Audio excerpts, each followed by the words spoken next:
کعبہ کا طواف کرتا اور حضور پر محبت سے درود و سلام پڑھتا۔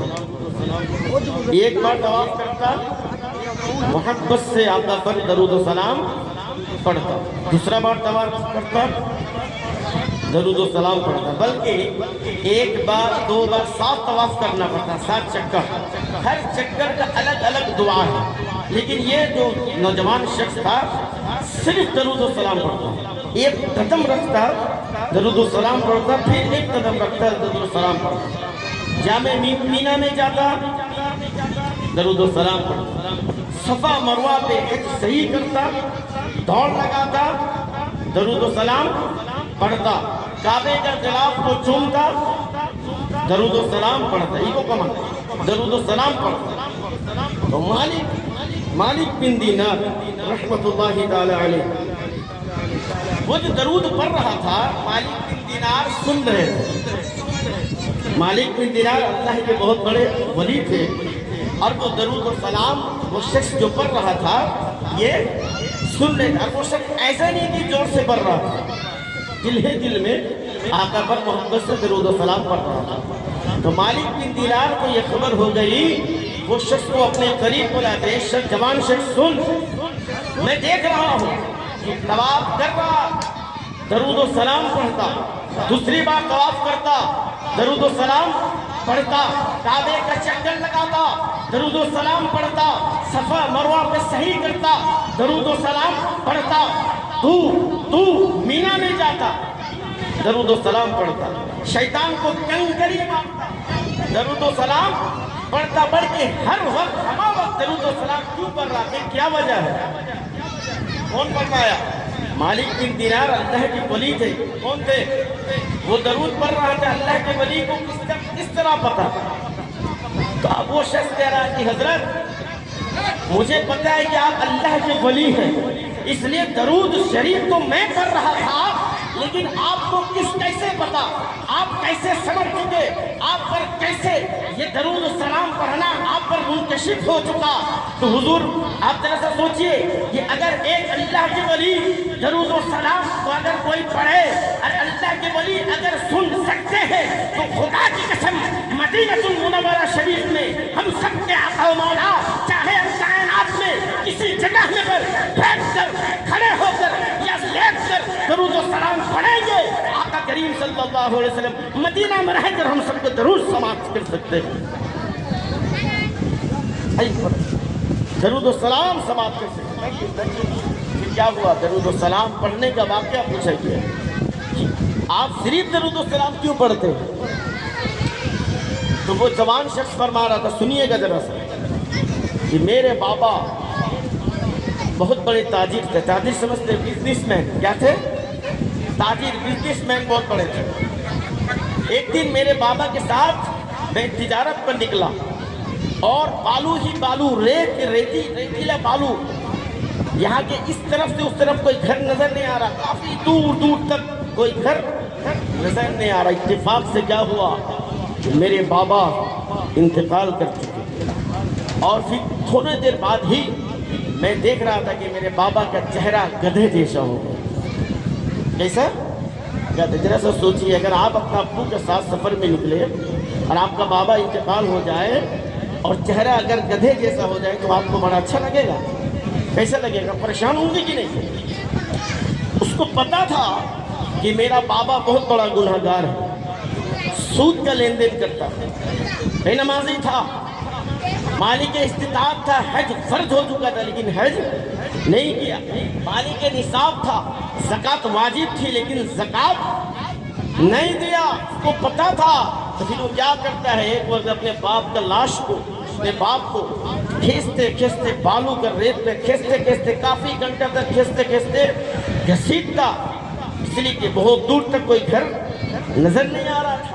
یہ ایک وقت ایسا سمجھا کہ اب میں بھی نہیں بچوں گا، تو پھر کیا ہوا، اپنے باپ کا لاش کو کھیستے گھسیٹتے ایک وقت ایسا آتا ہے کہ وہ تھک جاتا ہے، اپنا باپ کا لاش کو رکھ کے اسی قریب اچانک سے اس کی آنکھ لگ جاتی ہے، سنیے گا، آنکھ لگ جاتی ہے، اور وہ دیکھتا ہے کہ خواب میں ایک نورانی شکل والے چہرے نورانی شکل آتے ہیں، اور آنے کے بعد میرے باپ کا جو گدھا کا لاش گدھا ہوا گدھا کا چہرہ ہو چکا تھا، لاش کے قریب آتے ہیں اور چہرے پر ہاتھ پھیرتے ہیں. وہ گدھا جیسا شکل جو میرے بابا کا ہو چکا تھا بالکل نورانی ہو چکا تھا، بالکل نورانی ہو چکا تھا. اب وہ شخص نورانی چہرے والے شخص جب جانے لگتے ہیں تو یہ جو شخص تھا وہ حضور کے قریب آتا ہے اور آ کر دست بستہ عرض کرتا ہے، آپ کون ہیں؟ مجھے نہیں پتا کہ آپ کون ہیں، کہ آپ نے میرے بابا پر اتنا احسان کیا کہ میرا بابا بہت بڑا گناہگار تھا، میرا بابا حرام روزی کمایا کرتا تھا، میرا بابا بے نمازی تھا، میرا بابا پر حج فرض ہو چکا تھا، لیکن میرے بابا نے حج نہیں کیا، میرے بابا مالک نصاب تھے لیکن زکات نہیں دیے، میرے بابا سود کا لین دین کرتے تھے. ارے کائنات میں ایسا کوئی گناہ نہیں ہے جو میرے باپ نے نہیں کیا. آپ نے اتنا کرم کیوں کیا؟ آخر کون ہے آپ؟ تو وہ فرماتے ہیں، سن، میں کوئی اور نہیں ہوں، میں تیرا نبی ہوں اور تو میرا امتی ہے. میں تیرا نبی ہوں اور تو میرا امتی ہے. آقا میرے باپ تو بہت بڑے گناہگار تھے، میرے باپ تو بے نمازی تھے، روزہ نہیں رکھتے تھے، حج نہیں کرتے تھے، زکات نہیں دیتے تھے، بلکہ سود کا لین دین کرتے تھے. میرے باپ پر اتنا کرم اتنا شفقت آپ نے کس نے کیا؟ تو میرے آقا فرماتے ہیں، سن، بے شک تیرا بابا بے نمازی تھا، بے شک تیرا بابا روزہ نہیں رکھتا تھا، بے شک تیرا بابا حج نہیں کرتا تھا، تیرے بابا پر حج فرض ہونے کے باوجود بھی حج نہیں کرتا تھا، تیرے بابا زکات فرض ہونے پر بھی زکات نہیں دیتا تھا، تیرا بابا زنا کرتا تھا، تیرا بابا شراب پیتا تھا، تیرا بابا ایسا کوئی گناہ نہیں ہے جو گناہ نہیں کرتا تھا. لیکن سن، تیرا بابا روزانہ مجھ پر محبت سے درود و سلام پڑھتا تھا، روزانہ مجھ پر درود و سلام پڑھتا تھا. اب سن لے، جب تیرا بابا نبی پر مجھ پر محبت سے درود و سلام پڑھتا تھا تو میں کس طرح چاہوں کہ جو مجھ پر درود و سلام پڑھے وہ جہنم میں چلے جائے. اس لیے میں آیا اور تیرے بابا جو جہنمی بن چکے تھے اسے میں نے جہنمی بنا دیا. میرے آقا کریم صلی اللہ علیہ وسلم جہنمی کو جنتی بنا سکتے ہیں کہ نہیں؟ سکتے کہ نہیں؟ حضور صلی اللہ علیہ وسلم آپ یہ درس سے آپ کیا سیکھ چکے؟ یہ واقعہ سے آپ کیا سمجھیں؟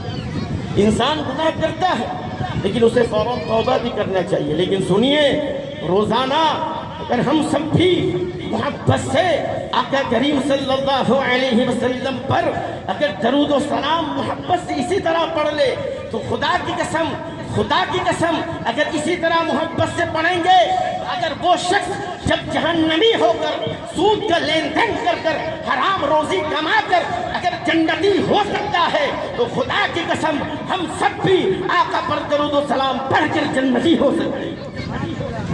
ہے کہ نہیں؟ کوئی شک ہے؟ جب ایک بار درود شریف ہم پڑھے تھے تو اس جہت سے سمجھ کے نہیں پڑھے تھے. آئیے جب درود شریف کا فیضان ہم سمجھ چکے تو محبت سے درود و سلام ایک بار پھر پڑھ لیجیے. اللہم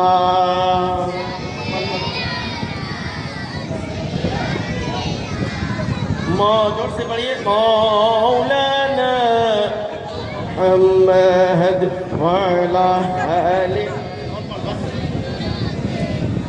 مولانا مد اللہم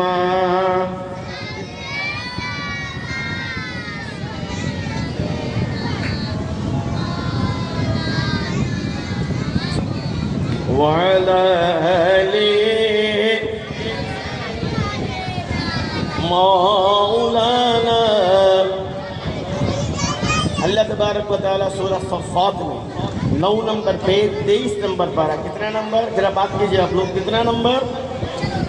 23 نمبر پارہ. کتنا نمبر؟ 9 نمبر پہ 130 نمبر آیات. کیا فرماتا اللہ مصطفی الکریم؟ سلام علی الیاسین. کیا چیز؟ سلام علی، سلام ہو آپ پر اے